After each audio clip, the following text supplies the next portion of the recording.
Est-ce qu'il y aurait quelqu'un qui a un message de Dieu?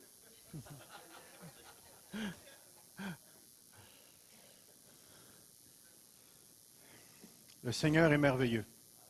Le Seigneur est vraiment merveilleux. Saviez-vous, je suis qui je suis. Et je ne peux pas être quelqu'un d'autre. Même ce matin, je me disais, Seigneur, il va falloir que tu fasses quelque chose. Même ce matin, encore dans le bain, Dieu parlait. Fait que ce matin, je réfléchissais, je disais, Seigneur, à mon enterrement, exposez-moi pas, exposez mon bain. C'est- Ce matin, c'est encore particulier parce que Dieu a encore parlé. La dernière fois, je me suis présenté devant vous. Dieu m'avait dit d'abandonner mon vieux sermon à dernière minute pour faire quelque chose. Puis je pense qu'il me testait. On parlait sur les tests pour voir si je le ferais. Puis dernièrement, encore une fois, je disais, Seigneur, j'ai besoin de t'entendre. Et Dieu a parlé. Puis il m'a encore donné des paroles. Je me disais, moi, Seigneur, ça n'a pas de bon sens. J'ai déjà parlé là-dessus. Ils savent tout ça, pas besoin. Mais il y a un petit aspect particulier ici. Si vous regardez bien le titre, c'est marqué le croyant, le visible et l'invisible. Lorsque j'ai commencé dans le pastorat, je me suis converti très jeune. Et puis, vous vous rappelez, pour ceux qui me connaissent depuis plusieurs années, que je suis entré dans le pastorat à partir d'un appel légitime de la part de Dieu qui s'est fait le même jour de ma conversion, mais dans un état dysfonctionnel. J'étais tellement blessé à l'intérieur, j'avais tellement besoin d'être valorisé, que le travail pastorat, c'était quelque chose qui me plaisait énormément, puisque tous les dimanches matins, tu te lèves, puis il y a un paquet de monde qui viennent en avant, c'est-à-dire qui viennent t'écouter, puis toi tu parles, tu dis toutes sortes de choses, puis là ils te tapent dans le dos, ils disent c'est bon, c'est bon. Des fois, même si c'est pas bon, ils disent c'est bon. Mais la chose que je réalise, c'est que dans cette période-là, Dieu m'a emmené dans un groupe particulier avec mes frères baptistes, et puis j'ai creusé la parole, et ce que je réalise maintenant aujourd'hui, c'est que je suis ce que je suis un homme qui est très, mais très attaché à la parole de Dieu, à une saine exégèse des Écritures et à une compréhension des textes qui nous permet de souvent ramener les pensées, ramener les frères et les sœurs en disant, oh, pars pas trop loin, c'est pas ça que le texte dit. Et j'ai été formé à plusieurs niveaux pour m'enraciner et j'aime la parole. Et je suis ancré dans la parole. De l'autre côté, à un autre moment donné où je vivais une sorte d'apogée dans mon ministère particulier, à Rock Forest, lorsque l'Église s'est mise à grandir et qu'on a passé à presque 500 personnes en 2 ans, c'était phénoménal. On avait tiré des plans pour bâtir plus grand et tout. Et là, Dieu vient m'arracher tout ça. Et Dieu me sort de là. Et là, je suis en pleine crise. Et durant cette crise-là, je suis passé de la parole à une expérience profonde du ministère du Saint-Esprit, où à travers la crise, Dieu a fait une œuvre particulière. Et dans cette dimension, j'ai rencontré les démons qui m'ont parlé et j'ai rencontré l'Esprit de Dieu qui m'a initié à plusieurs dons spirituels que je connaissais en théorie mais que je n'avais pas expérimenté. Et puis Dieu a commencé une formation qui a fait en sorte, écoutez, qui a fait en sorte qu'après ces 10 années de formation personnelle, Dieu m'a emmené à l'église, la parole de Dieu, rue Centre, une église profondément charismatique qui avait besoin d'un docteur. Qui avait besoin d'un docteur. Puis au début, je ne savais vraiment pas comment tout ça était pour marcher. J'avais aucune idée. Moi, j'arrive dans une église où les gens sont beaucoup plus formés que moi au niveau des choses de l'esprit. Et moi, j'arrive là avec ma grosse tête. Et puis, il y a eu cet amalgame, encore une fois, où Dieu m'a encore montré, encore une fois, comment est-ce que l'Esprit de Dieu, Dieu veut travailler dans son Église. Dieu veut travailler dans son Église. Et je me rappellerai toujours, lorsque j'ai commencé le ministère à l'Assemblée de la parole de Dieu, j'ai dit à l'Église, je vous donne 10 ans. Je vous donne 10 ans. Et le 10 ans se termine en juin, le 5 juin 2015. J'aurai terminé mon 10 ans à l'Église. Puis durant ces 2 dernières années, chose complètement inattendue, Dieu produit la fusion. Lui-même. David avait des plans pour s'en aller dans le nord, c'est ça, hein? Dans ces coins-là. Puis Dieu lui parle, et ensuite Dieu m'a parlé à moi. Et j'ai réalisé quelque chose que j'avais jamais réalisé à propos de Dieu et de ses plans. C'est qu'à certains moments donnés, Dieu remet dans les mains des humains l'orientation de ses plans. Parce qu'à un certain moment donné, parce que moi, dans ce temps-là, j'avais mon carré de marche, je me rappellerai toujours. Quand à un moment donné, je priais à savoir, Dieu, tu la veux-tu, la fusion, Dieu, qu'est-ce que tu veux qu'on fasse, Et là, Dieu m'a parlé, puis il m'a dit, est-ce que toi, tu la veux? Et j'ai réalisé qu'à ce moment-là, j'aurais pu dire non, je ne la veux pas, puis l'Assemblée de la parole de Dieu aurait continué sur la rue Centre. On aurait probablement acheté cette bâtisse, puis on aurait continué. Et Dieu avait réellement remis entre mes mains une décision super importante qui a eu un impact sur la région. Et j'ai réalisé que le pauvre petit moi que j'étais, Dieu avait mis quelque chose qui était pour engendrer une destinée, mais qu'il s'attendait à ce que je parle. Et ça a été un enseignement que Dieu m'a donné, où à un moment donné, j'ai appris que tu niaises pas quand Dieu parle. C'est mieux de peser tes pensées, peser tes décisions, peser tes choix. Parce que c'est tellement important. Dieu écoute ses créatures. Ça a été une surprise pour moi. Et tout ça pour vous introduire au sujet que j'aimerais aimer. Puis gardez l'introduction en suspens parce qu'on va y revenir à la fin. Et on va voir qu'il y a des points de correspondance dans ce qu'on dit au commencement puis de ce qu'on dit à la fin. Encore une fois, ce sujet-là m'est venu.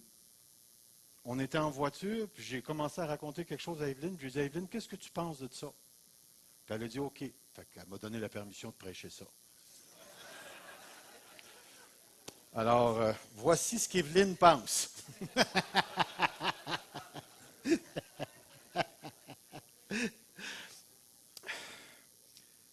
Ça commence comme ceci. Première partie. Est-ce vrai? Est-ce vrai? Prenez le temps de lire ce qui est ici. Les choses de l'esprit ne sont accessibles pour le croyant que par son esprit. L'intelligence, plus particulièrement le raisonnement, le savoir, la connaissance, empêche le croyant de recevoir les choses de l'esprit.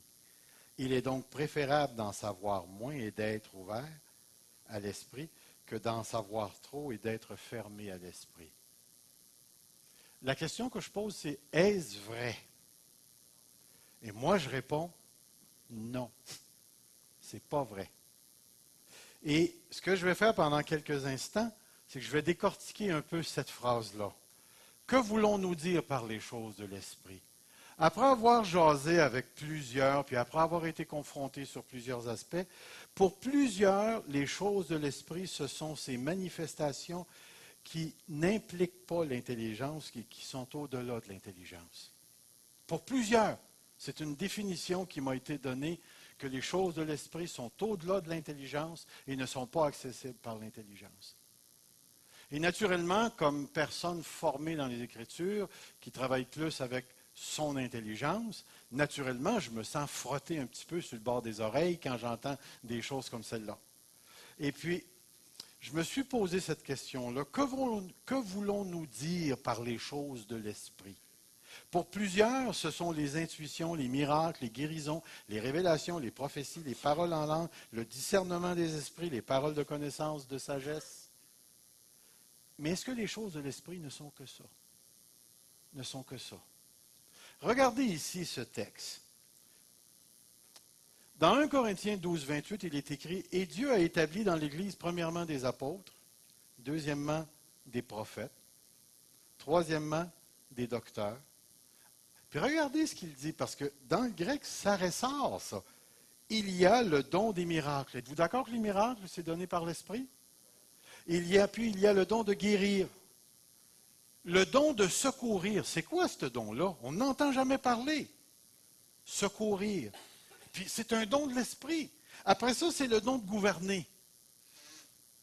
Saviez-vous qu'on a un frère dans l'Église qui a le don de gouverner? Notre frère David.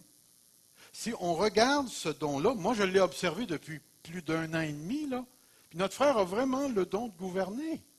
C'est un don pour l'Église. Vous allez voir, il y en a d'autres. De parler diverses langues. Regardez d'autres dons de l'Esprit qui sont intéressants dans Romains 12, 6. Nous avons des dons différents selon la grâce. Puis j'ai pris le temps de regarder le mot don, c'est vraiment le mot charisma. Le charisme. Accordé, si c'est la prophétie, que ce soit selon en accord ou selon l'analogie de la foi. Si c'est le diaconat est un don de l'Esprit. On a-tu des diacres dans l'Église, des diaconesses? Ce sont des serviteurs, des servantes, qui sont des dons de l'Esprit. Ensuite, il va aller un petit peu plus loin, que celui, il va dire, OK, que celui qui enseigne un autre don de l'Esprit. Alors, ce matin, je suis en train de faire les choses de l'Esprit. C'est intéressant. S'attache à l'enseignement. Celui qui exhorte, avez-vous déjà eu une bonne exhortation? D'en face? Moi, je me suis déjà fait exhorter, pas à peu près. Puis moi, ça me fait réagir quand quelqu'un m'exhorte. Pas toujours de la bonne manière, là. Mais j'ai besoin d'apprendre. Mais je n'avais jamais pensé que l'exhortation, c'est un don de l'Esprit. Ce sont les choses de l'Esprit. Ensuite, il dit, celui qui donne. Celui qui donne. Avez-vous donné ce matin? Vous n'avez pas le don. C'est pas de ça qu'il parle. La fidélité dans les dîmes et les offrandes, ça, c'est tout le monde. Mais il parle d'une personne qui aurait le don de donner. Puis généralement, quand ces gens-là ont le don de donner, Dieu s'arrange pour qu'ils aient quelque chose à donner. C'est intéressant. C'est souvent un don que Dieu donne aux riches, à ceux qui en ont en masse. Et c'est pour ça que l'exhortation d'être sensible aux pauvres revient souvent avec la notion de richesse. Ensuite, il va parler que celui qui préside, associé avec le leadership de l'Église, le fasse avec empressement, le don de miséricorde, d'aider les gens dans la misère. Et toutes ces choses-là sont des dons de l'Esprit, des choses de l'Esprit, et qui ne font pas nécessairement référence à toute la dimension intellectuelle, ou plutôt la dimension intuitionnelle de l'Esprit. Alors, cette idée de dire que les choses de l'Esprit ne passent que par l'Esprit, il faut faire très attention avec cette phrase-là, parce que ce n'est pas nécessairement vrai. Est-ce que l'intelligence peut être au service de l'Esprit? Mon ami, on va le voir. On va le voir quelque chose de très intense.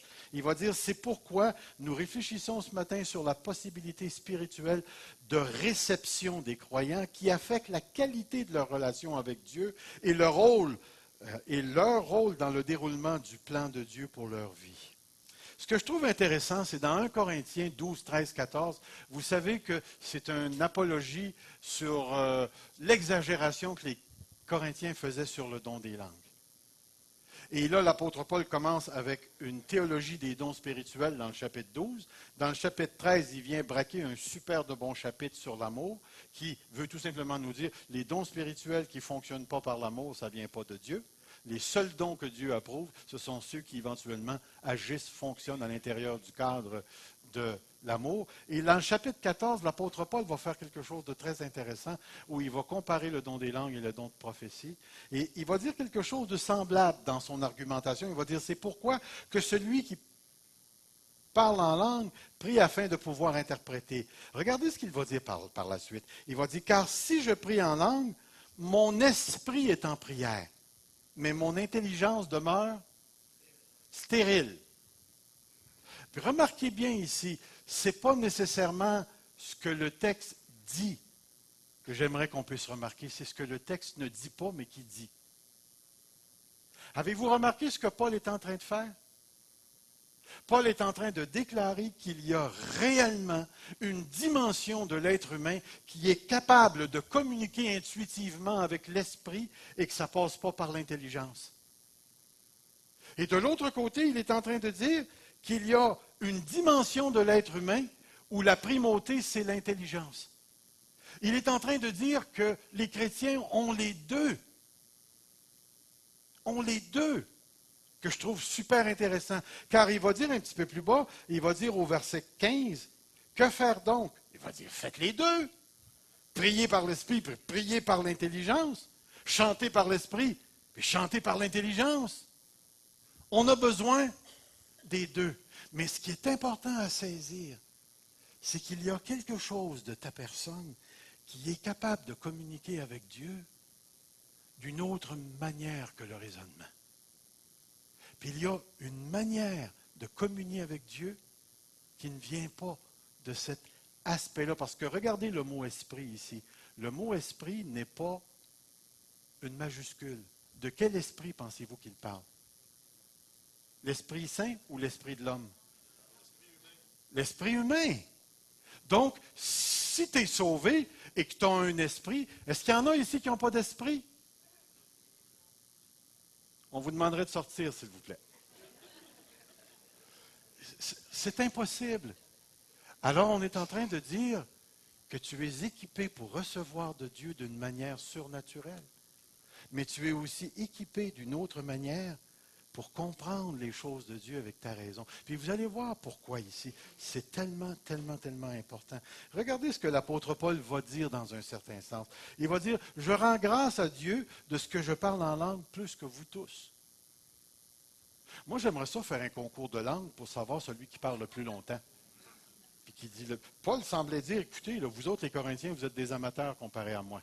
J'ai cette expérience des choses où je suis capable de parler en langue plus que vous tous. Oui, Paul, t'en as dedans. Mais regardez ce qu'il va dire par la suite. Mais dans l'Église, je préfère 5 paroles avec mon intelligence afin d'instruire plutôt que 10 000 paroles en langue. Paul va faire une exagération, 10 000 paroles en langue comparé à 5. C'est certain que c'est une exagération. C'est la manière pour Paul de dire, lorsqu'on est en Église, la primauté, la priorité pour Paul, c'était l'instruction, l'édification et ainsi de suite. Mais Paul ne dénigrait pas le don des langues, il l'avait puis il parlait plus que tout le monde. Et Paul était en train de dire, il y a une manière d'agir où l'être humain est construit de telle sorte qu'il est capable aussi bien d'intuition surnaturelle que d'intelligence. Et les deux vont ensemble. Les deux fonctionnent ensemble parce que, on va le voir un petit peu plus loin, nous avons été faits comme cela. Et c'est ce que Dieu veut. Et je vais arriver à quelque chose pour ça. Première partie, et je vais aller plus vite dans cette partie-là, les choses de l'esprit ne sont accessibles pour le croyant que par son esprit. On avait répondu non. Et là, j'ai marqué, nous parlons, l'apôtre Paul va défendre son ministère en disant, nous en parlons non avec des discours qu'enseigne la sagesse humaine, mais ceux qu'enseigne l'esprit. Qu'est-ce que l'esprit enseigne ici, dans le texte? Regardez bien le texte. Qu'est-ce que l'esprit enseigne? Des discours. Le discours, vous faites ça avec quoi? Si jamais vous faites ça avec votre nez et vos oreilles, vous allez faire de l'argent et fureur, un festival de rire. Mais les discours, ça passe tout par la structure de l'intelligence et les structures du langage. Et il est en train de dire que l'esprit enseigne à notre esprit des discours qui vont devenir rationnels et intelligents et qui vont servir la cause de Christ. On va aller un petit peu plus loin. Mais le fruit de l'esprit, c'est l'amour, la joie, la paix, la patience, la bonté, la bienveillance, la foi, la douceur, la maîtrise de soi, qui est le fruit du Saint-Esprit, qui est l'œuvre du Saint-Esprit, qui sont les choses de l'esprit. Donc, l'idée que l'esprit passe seulement par l'esprit de l'être humain, c'est faux. Il passe par là, mais pas juste par là. On va voir un petit peu plus loin. Vous allez comprendre plus loin. Dans notre définition, c'était l'intelligence, plus particulièrement le raisonnement, le savoir, la connaissance, empêche le croyant de recevoir les choses de l'esprit. Il est donc préférable d'en savoir moins, en parenthèse, être ignorant, et d'être plus ouvert à l'esprit que d'en savoir trop et d'être fermé à l'esprit. Je pose la question, est-ce vrai que l'intelligence est un handicap pour les choses de l'esprit?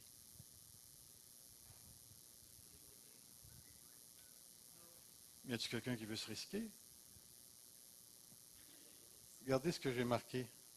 C'est possible, mais pas à cause de l'intelligence elle-même. pas en cause de l'intelligence, et je vais vous montrer pourquoi. Regardez ici, troisième erreur. Est-il vrai qu'il est préférable d'en savoir moins et d'être ouvert à l'esprit que d'en savoir trop et d'être fermé? Il y a une pogne dans ça. Savez-vous pourquoi? En anglais, on a ce qu'on appelle le either or. C'est ça, c'est soit ça ou soit ça. Il n'y a pas de troisième alternative. C'est soit que tu es ignorant, puis les choses de l'esprit, tu les vis, ou c'est soit que tu es intelligent, puis les choses de l'esprit, tu ne les vis pas. Ben voyons donc, c'est pas comme ça que ça fonctionne. Regardez ce que j'ai marqué. Cette dernière erreur est subtile car elle confond la quantité, en savoir plus, avec une attitude, ouvert ou fermé. Tu ne compares pas le savoir avec une attitude. Ce n'est même pas une comparaison entre des fruits de même catégorie, orange ou poire, mais entre des catégories qui ne se comparent pas, du métal et du tissu. Regardez ce que j'ai écrit ici. J'ai vu des ignorants bornés et fermés, et j'ai vu des intelligents humbles et ouverts.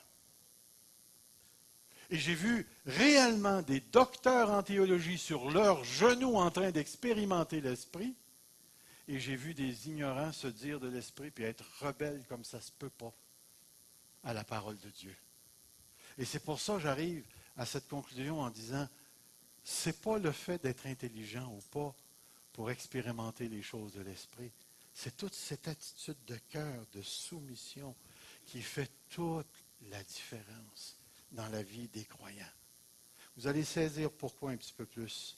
Ce que je suis en train de dire, donc, l'esprit ne communique pas avec le croyant seulement par son esprit, mais par tout ce qu'il est.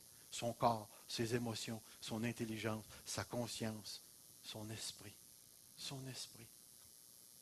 C'est tellement important pour nous d'avoir une compréhension. On a un beau terme en français qu'on n'utilise à peu près jamais, c'est holistique. La globalité de l'être humain a été créée pour Dieu. Regardez bien ici. On va rentrer dans une autre dimension que je veux placer devant vous. La création, la fabrication de l'homme. L'homme a été créé par Dieu et pour Dieu. Pour Dieu. Ici, c'était supposé d'être la lettre grecque θ, avec un gros O, avec une barre dedans. Mais après le transfert de l'ordinateur à ça, ça a donné ça. Fait que pensez que c'est Dieu, le gros morceau qu'il y a là. C'est marqué au commencement, Dieu. Savez-vous à quel point la Genèse est importante? Au commencement, Dieu. On vient d'éliminer l'athéisme. C'est impossible que Dieu n'existe pas. Ceux qui croient que Dieu n'existe pas, c'est parce qu'ils sont dans l'aveuglement moral et que l'Esprit ne les a pas touchés. Une deuxième chose, au commencement, Dieu créa toute la création. Toute la création. Puis remarquez, je ne sais pas si vous pouvez voir, si c'est assez gros, j'ai marqué le monde visible et invisible. Le blanc représente le monde invisible, le créé. Mais savez-vous que les anges existent? Savez-vous que les démons existent? Savez-vous que dans le monde, appelons-le surnaturel, ce monde-là a des structures, a des lois, qu'il y a des archanges, qu'il y a des anges, il y a des structures qui sont là. Mais tout ça a été créé par Dieu. Et ces deux choses-là, le monde matériel et le monde invisible, ce ne sont pas des choses qui sont à des milliers et des milliers de distance. On est dedans présentement. Présentement, là, vous rappelez-vous de l'histoire du serviteur qui était avec le prophète puis qui était entouré par l'armée, puis le prophète a simplement dit « Ouvre-y les yeux ». Et lorsqu'il lui a ouvert les yeux, qu'est-ce qu'il a vu? Il a vu une armée tout autour de lui. Puis cette armée-là a frappé d'aveuglement l'armée terrestre. Il y avait l'existence d'un monde surnaturel qui était là en plein milieu du monde où ces gens-là se retrouvaient. Et on pourrait sortir une multitude d'exemples dans l'Écriture pour démontrer qu'on ne vit pas dans deux mondes séparés, mais on vit dans un monde à deux étages. Et le jour où vous allez quitter ce corps, vous allez rentrer dans le deuxième étage. Et puis, vous allez commencer à voir des choses qu'on ne voit pas présentement. Mais quelquefois, Dieu ouvre nos yeux et on arrive à voir des choses. C'est marqué, Dieu a créé toutes les structures physiques, biologiques, astronomiques, écologiques, sociales, morales, qui sont intrinsèques, qui appartiennent à la nature même de la création et qui la font fonctionner. Et il a aussi créé toutes les structures de la dimension invisible de la création. Dieu a tout fait ça. Puis à un certain moment donné, ce que Dieu a fait, c'est qu'il a créé l'homme. Très intéressant. Puis Dieu dit, faisons l'homme à notre image, à notre ressemblance. Cette phrase-là, là, elle est pactée d'implications. Est-ce que vous voyez Dieu? Est-ce que vous le voyez avec vos yeux? Est-ce que Dieu peut vous parler? Si vous ne le voyez pas, venez prendre un bain chez moi. Dieu peut nous parler. On va juste faire une petite expérience.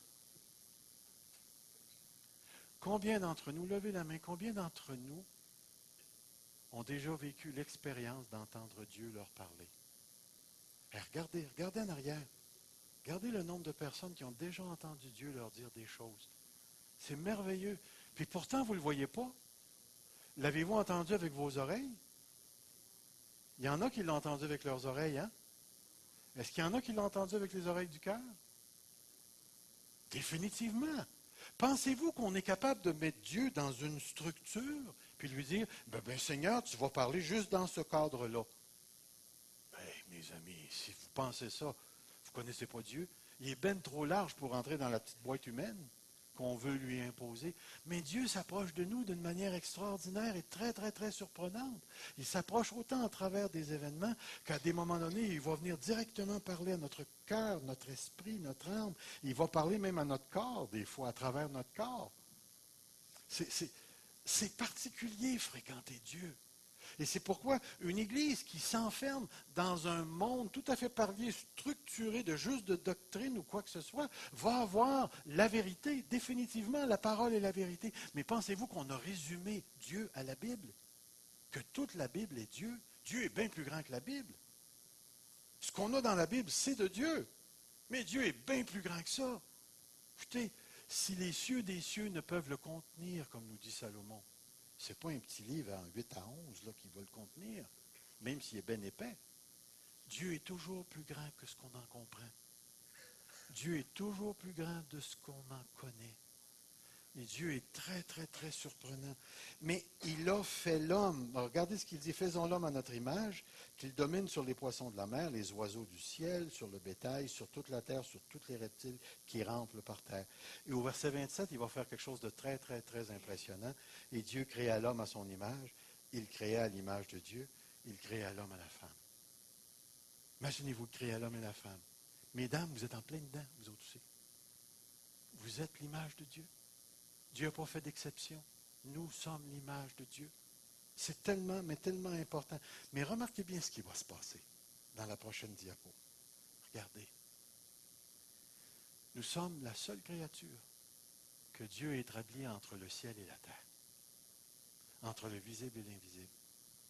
Et tous les êtres invisibles qui viennent sur la terre ne peuvent entrer que par la permission de Dieu. Et nous avions, dès le commencement, nous, été faits pour rencontrer Dieu et communier avec lui dans toutes les sphères de sa création. Dieu nous a fait pour que nous correspondions à la totalité de sa création. Frères et sœurs, nous avons quelque chose de tout à fait spécial en tant que créés à l'image de Dieu. Il n'y a aucune autre créature dans tout l'ensemble de la création de Dieu qui a la job que nous avons, qui a la responsabilité, qui a la prestance que nous avons, nous. On est tellement important, on a tellement été structuré pour Dieu, qu'on va même juger les anges. La parole de Dieu nous dit. C'est tellement, tellement important de réaliser ça. Mais si nous avons été créés de telle manière, n'allons jamais penser que l'être humain n'est que raison, et n'allons pas penser non plus que l'être humain n'est qu'esprit. L'être humain, il est beaucoup plus large que notre théologie. L'être humain a été créé pour rencontrer Dieu dans toutes les sphères de la création. Et lorsqu'on va quitter ce corps et qu'on va entrer dans un nouveau corps, on va expérimenter des choses qui nous est impossible d'expérimenter présentement. Ainsi, l'homme, mâle et femelle, a été structuré pour communier avec Dieu dans toutes les sphères visibles et invisibles de la création. Frères et sœurs, la parole de Dieu nous dit que l'homme naturel ne reçoit pas les choses de Dieu. Et dans le contexte où on se trouve présentement, nous savons parfaitement que l'homme naturel, c'est celui qui est en dehors de Christ, celui qui est en rébellion contre Dieu. C'est celui qui n'est que de cette terre et qui ne veut que cette terre ici. Il ne reçoit pas les choses de l'Esprit de Dieu car elles sont une folie pour lui. Il ne peut les connaître parce que c'est spirituellement qu'on en juge. L'homme spirituel. Puis rappelez-vous de ce que j'ai déjà dit sur le mot spirituel. L'homme spirituel, ce n'est pas quelqu'un qui a une partie de sa vie qui est spirituelle. Le mot spirituel parle toujours du Saint-Esprit. Et l'homme spirituel, c'est l'homme qui est dans la sphère de l'Esprit, qui appartient à l'Esprit, qui est dans les choses de l'Esprit. C'est impossible d'être un chrétien et de ne pas être dans les choses de l'Esprit. Si tu n'es pas dans les choses de l'Esprit, tu n'es pas un chrétien. Tu n'es pas un chrétien. Tu es un homme naturel, en rébellion contre Dieu. Alors, c'est tellement important pour nous de réaliser que par le Saint-Esprit à l'intérieur de nous, nous sommes entrés dans toutes les sphères. Et nous n'attendons que la résurrection des corps pour faire partie de la totalité d'une création et de retrouver cette communion avec Dieu où on sera capable de passer dans toutes les sphères de la création sans interruption d'un côté ou de l'autre. L'homme spirituel, au contraire, juge de tout. Il n'est lui-même jugé par personne. Que disons-nous donc?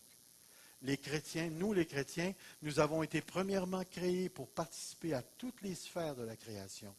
Maintenant, comme créatures sauvées par le salut en Jésus-Christ, nous avons reçu l'Esprit de Dieu pour vivre à nouveau dans cette communion avec lui dans toutes les sphères de la création, visibles, invisibles, naturelles, qui sont la matérialité et le surnaturel. Et cela dans le maintenant et le pas encore.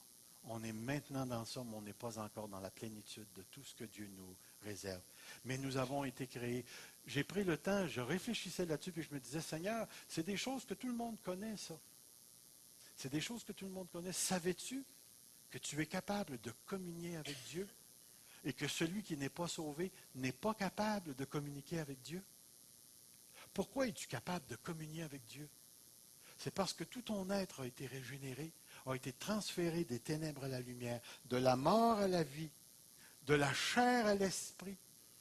Et maintenant, tu es dans cette condition où Dieu peut s'approcher de toi et toi, tu peux t'approcher de Dieu aussi bien dans ta tête que dans ton esprit. Les deux. Les deux. C'est pourquoi j'arrive à saisir un tout petit peu ce que Dieu veut, ce que Dieu s'attend de moi, de nous, et ainsi de suite ici. Il y a 4 guides que j'aimerais mettre devant toi ce matin qui sont tellement fondamentales pour comprendre la structure dans laquelle on se trouve. La première, c'est celle-ci. L'Esprit de Dieu sera toujours en harmonie avec la structure de sa création, de la création. C'est tellement important de saisir cette réalité-là. Vous verrez, tiens, je vais juste vous donner un exemple. On a vu tout à l'heure qu'au commencement, Dieu a créé l'homme et la femme. Êtes-vous d'accord avec moi?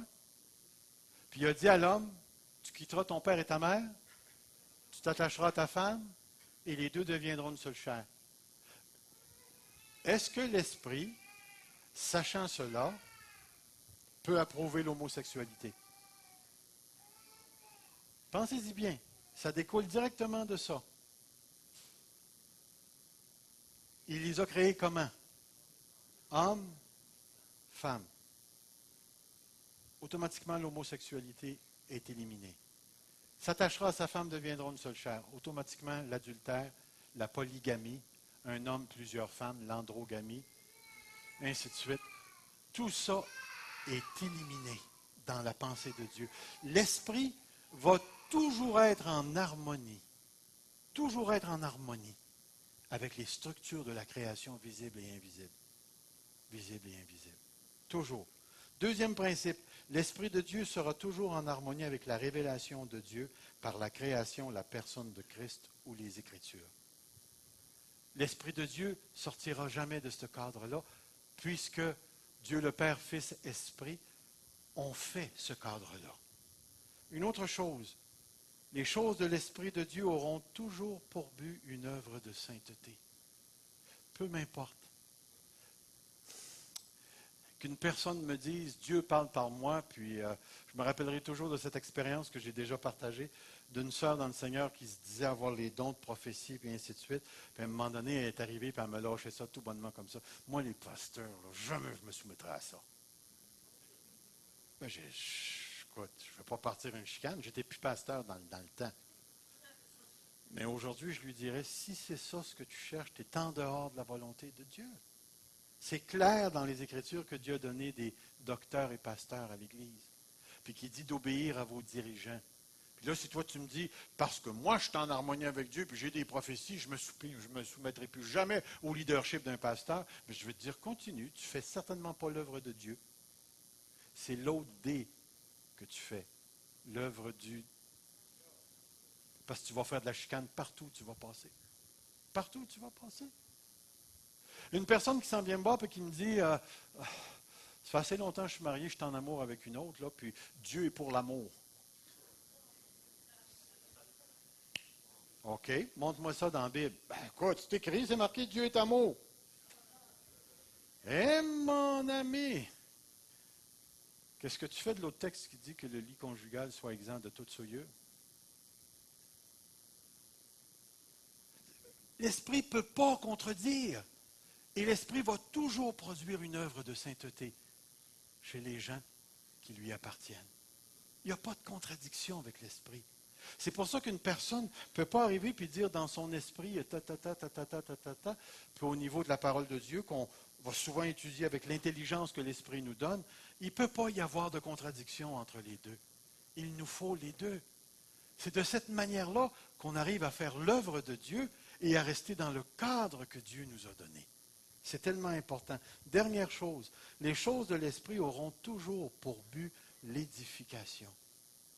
Une chose que j'ai trouvée très intéressante, c'est qu'on parle de l'édification du corps, on pense toujours à l'enseignement de la parole de Dieu, les connaissances de la parole de Dieu.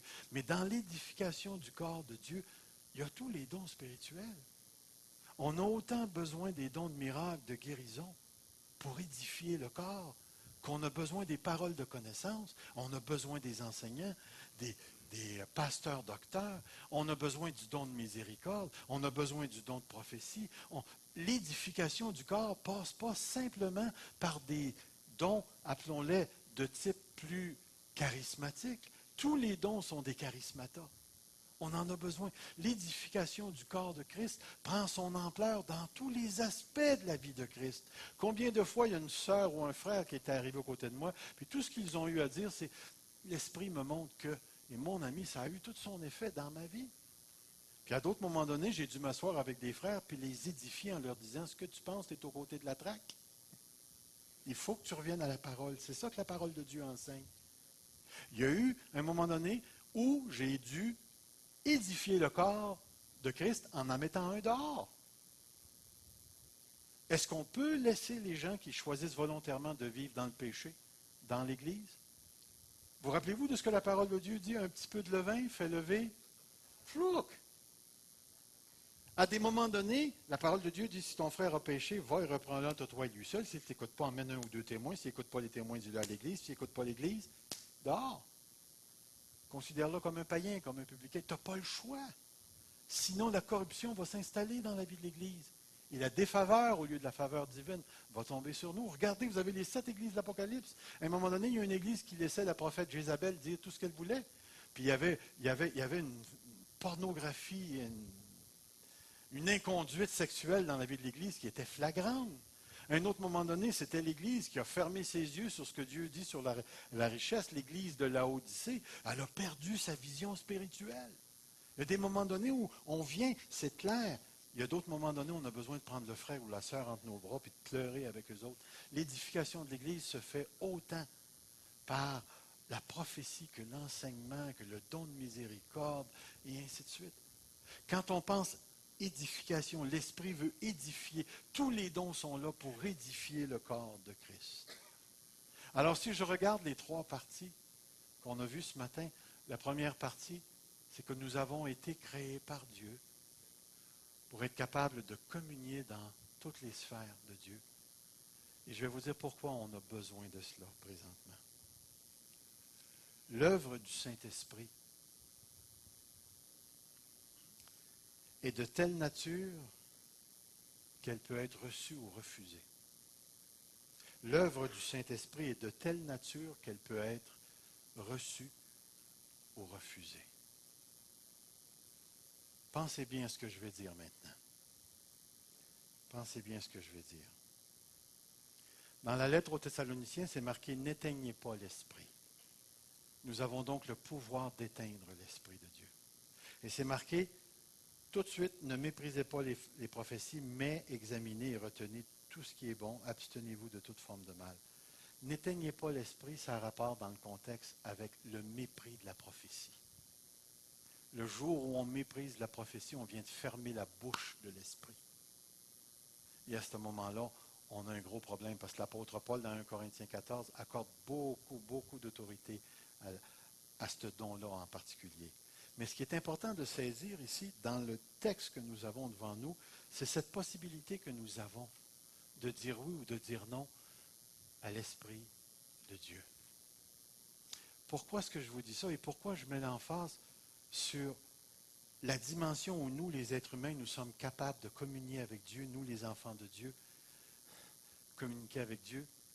C'est parce que dernièrement, de plus en plus, je sens que Dieu va nous appeler à quelque chose.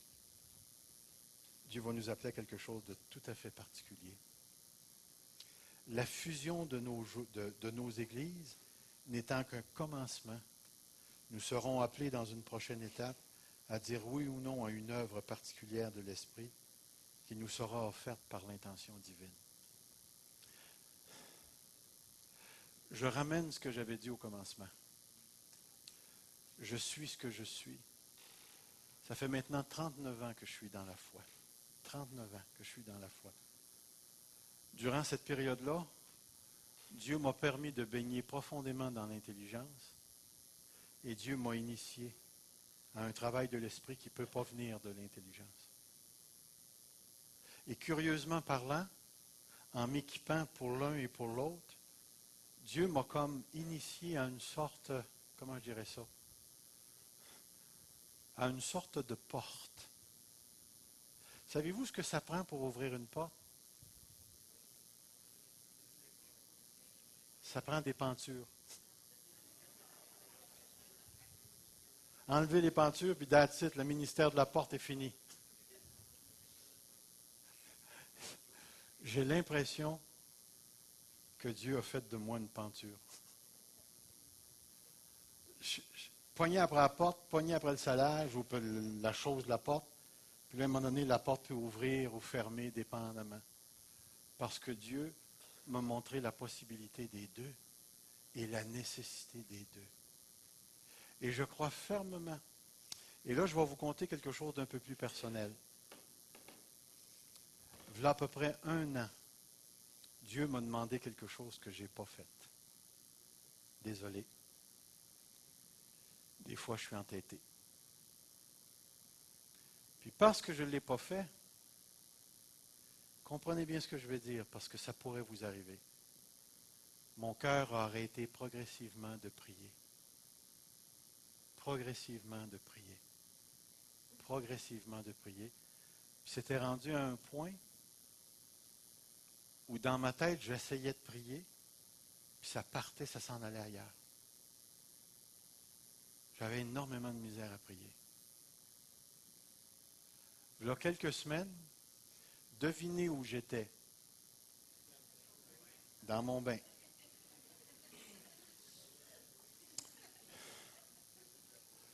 J'ai recommencé à lire la parole de Dieu d'un bout à l'autre du couvent.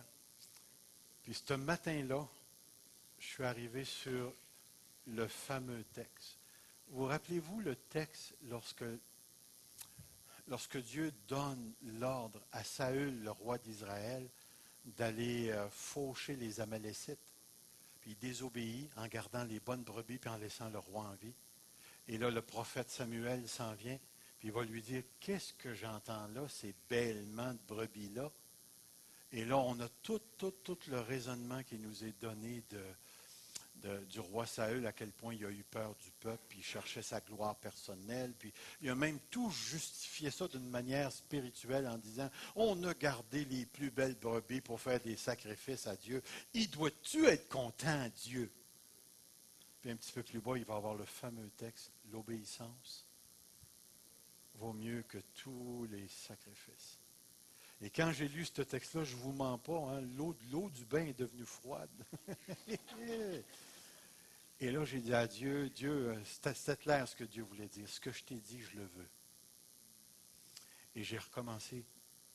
J'ai fait exactement ce que Dieu m'avait demandé.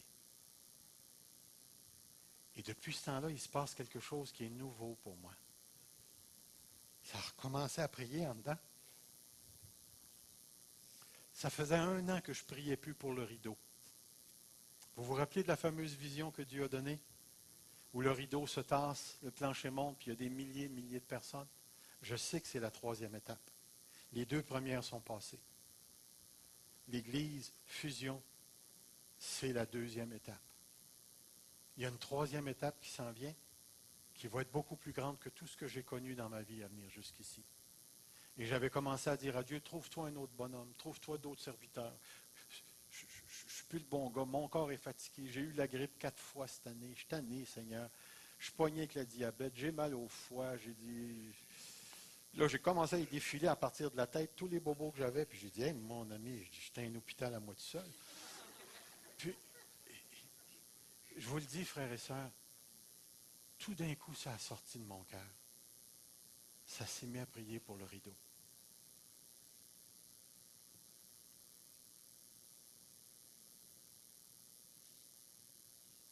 Ça sent bien.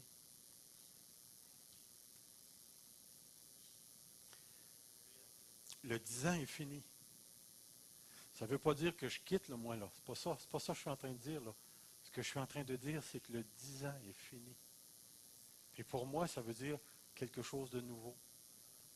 Et si je remarque tout le trajet que Dieu nous a fait faire à venir jusqu'ici, je regarde et je vois que tous les chemins qui ont été pris nous ramènent ici à l'Église Fusion. David qui arrive, Daniel Boudria qui arrive, moi qui arrive, Raymond qui arrive en arrière, qui a déjà été pasteur. Je regarde ça aller et je dis, Seigneur, le seul point de correspondance qu'on a, c'est l'Église Fusion. Et va-tu se passer quelque chose? C'est-tu ici, Seigneur, que ça va se passer? Et là, soudainement, dans ma pensée, j'ai compris quelque chose. Dieu m'a ramené au temps de la fusion. Puis il m'a dit, te rappelles-tu, je t'avais laissé la décision. Frères et sœurs,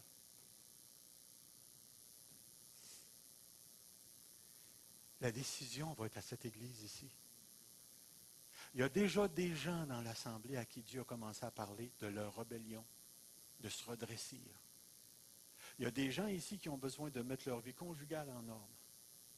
Il y a des gens qui ont besoin d'abandonner des péchés et de recommencer à pratiquer des habitudes particulières qui sont en rapport avec la sainteté du Saint-Esprit. Dieu est en train de demander à cette Église de s'aligner sur l'Esprit, de s'aligner sur les choses. Dieu est en train de demander à ceux qui sont un peu plus fermés en raison de leur intelligence de commencer à s'ouvrir. Parce que l'Esprit est plus large que tout ce qu'on en connaît. Mais aussi, Dieu est en train de dire à ceux qui sont habitués avec les choses de l'Esprit, venez pas imposer vos cadres. Partez pas avec les vieilles choses que vous connaissez. Parce qu'il y a quelque chose de nouveau qui s'en vient. Et quand on impose nos vieux cadres, on bloque. Ce que je vous dis, c'est que d'un bord ou de l'autre, l'Église a le choix de s'ouvrir ou de se fermer.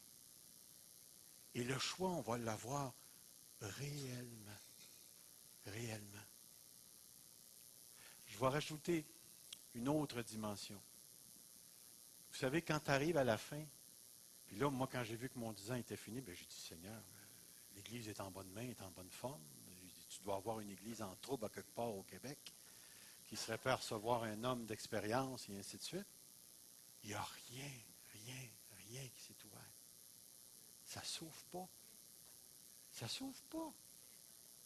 Et là, moi, j'ai commencé.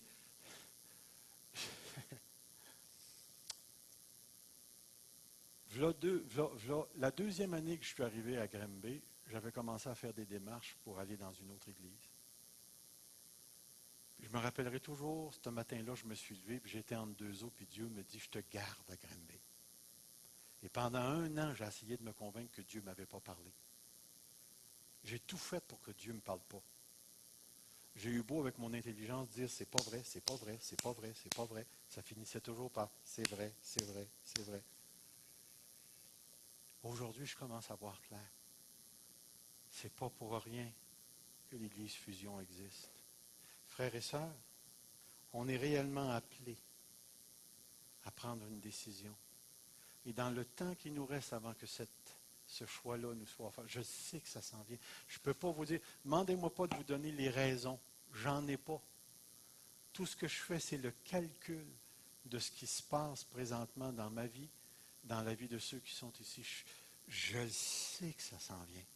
Qu'il y a quelque chose qui est proche. Il y a un cri dans notre assemblée qui veut Dieu d'une nouvelle manière, qui veut Dieu dans sa plénitude, qui veut Dieu dans sa puissance. Écoutez, tous les pasteurs de cette Église ont à cœur la conversion des milliers d'âmes, l'union des Églises. On prie pour que la ville se convertisse. On est encore à l'hôtel de ville en train de prier. Pourquoi ça dure, toutes ces choses-là? Pourquoi ça dure? Dieu a quelque chose. Et Dieu va faire quelque chose, puis ça ne sera pas juste nous autres. On va en faire partie. Et c'est pourquoi je vous demanderai ce matin de réellement prendre le temps de sonder vos vies, de sonder vos cœurs et de commencer à demander à Dieu. Parle, Seigneur, car tes serviteurs et tes servantes écoutent.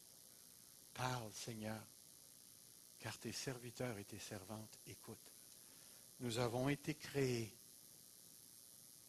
pour que notre esprit et notre intelligence se mettent au service de l'esprit. La saine doctrine, ça se comprend. L'œuvre du Saint-Esprit, ça se voit. Ça se voit. Frères et sœurs, que Dieu nous ouvre une porte ce matin. Une porte que nous n'avons pas encore expérimentée.